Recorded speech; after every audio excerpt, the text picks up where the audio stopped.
வணக்கம். நேற்றைய பொழுதை போல் இன்றைய பொழுதும் இனிதான பொழுதாக அமைய வல்ல இறைவனை பிரார்த்தித்து கொண்டு இன்றைய என் சமையலறைக்கு செல்வோம்.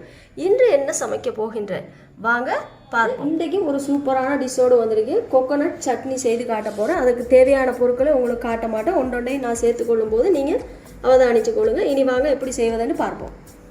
இனி வாங்க அடுப்பு ஒன்று செய்திருக்கேன். இதை வச்சுருவோம். சொட்டு எண்ணெய் சேர்த்துருவோம்.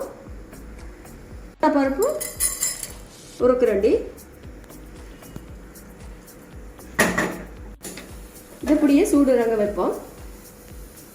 முதலாவது கொத்தமல்லி சிறிதளவு எடுத்திருக்கோம், அதை போட்டுருவோம். அடுத்தது பச்சை மிளகாய் 4, கஜு 3, தேங்காய் பூ 1 கப். இந்த வறுத்த பருப்பு இதுக்கு சேர்த்துருவோம். உப்பு சிறிதளவு, தயிர் 1/4 கப்.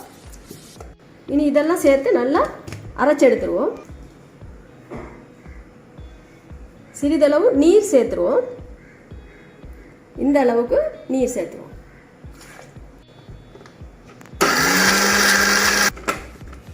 இனி சரியாயிட்டு நாம இனி தாளிப்போம். இதை சேர்த்துருவோம். அடுத்து நாம தாளிப்போம். இதில் எண்ணெய் ஏற்கனவே இருக்கு, கடலையை வறுத்தது. இன்னும் ஒரு சொட்டு எண்ணெய் சேர்த்துருவோம்.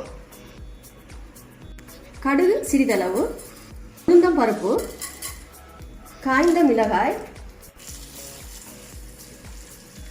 அப்படியே கறிவேப்பிலை ஒரு 4-5.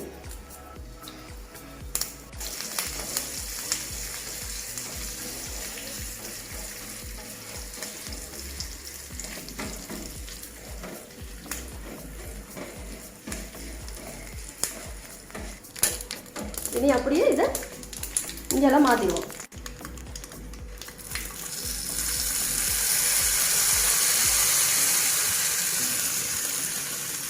இதை அப்படியே லைட்டாக கிளறி விட்டுருங்க. இனி நம்மளோட தேங்காய் சட்னி வந்து சரியாயிட்டு.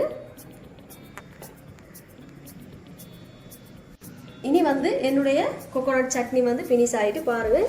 ஒரு 2 நிமிஷம் காணாது, கெதியாக செய்து முடிச்சிடலாம். ஒரு 2-3 நிமிஷத்தில் வேலை முடிஞ்சிடும்.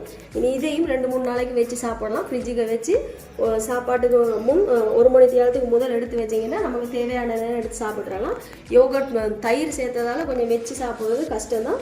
இனி அண்டண்டைக்கு சாப்பிட்ற மாதிரி செய்திருக்கேன்னா இனி நாளைய தினம் சூப்பரான ஒரு டிஷ்ஷோடு முன் வந்திருப்பேன். அது வரைக்கும் விடைபெற்றுக் கொள்ளுனால் நஸ்லானியா. அஸ்ஸலாமு அலைக்கும்.